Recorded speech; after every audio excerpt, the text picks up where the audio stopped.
To Catholics, the Mass is what's called a propitiatory sacrifice. Now, that's just a technical way of saying that this is a means by which we appease God or appeal to his mercy, and we're reconciled to him. Most Protestants today reject this idea. You'll sometimes hear people say it's re-crucifying Christ. So it's kind of controversial, especially in a Protestant country like the US. But if you were to time travel back to the dawn of the Reformation, you wouldn't find two sides to that debate. Everybody knew that the Mass was a propitiatory sacrifice. And you don't need to take my word for it. Martin Luther complained in The Bondage of the Will that there is no opinion more generally held or more firmly believed in the church today than this, that the Mass is a good work and a sacrifice. Similarly, the reformer John Calvin complained that Satan had not only obscured and perverted, but altogether obliterated and abolished, vanished away and disappeared from the memory of man, the original Lord's Supper, when, with most pestilential error, he blinded almost the whole world into the belief that the Mass was a sacrifice and oblation for obtaining the remission of sins. Dawn of the Reformation, the reformer's own argument is that everybody on earth is worshiping God falsely. Jesus creates the Lord's Supper, Satan somehow abolishes it, and somehow makes all the Christians forget that they were supposed to be worshiping God in a different way.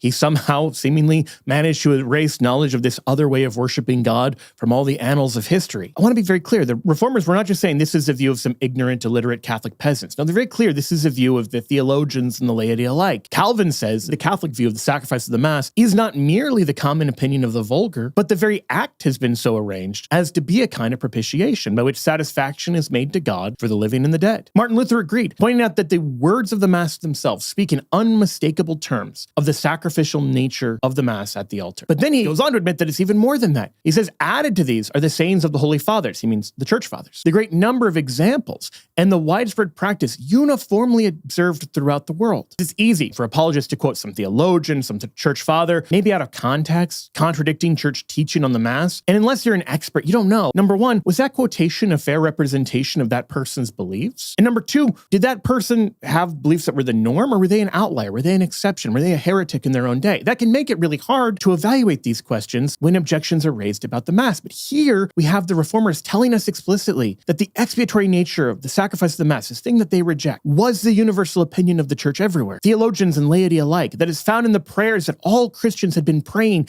every week for ages, and that it's reflected in the writings of the church fathers. When they admit those things that don't help their case, believe them. Now, if you examine the evidence fairly, I think you'll come to recognize that the Protestant rejection of the Mass is a repudiation of the first 1,500 years of Christianity. It is a branch cut off from its Christian trunk. Now, to see this, you only have to read the reformers themselves.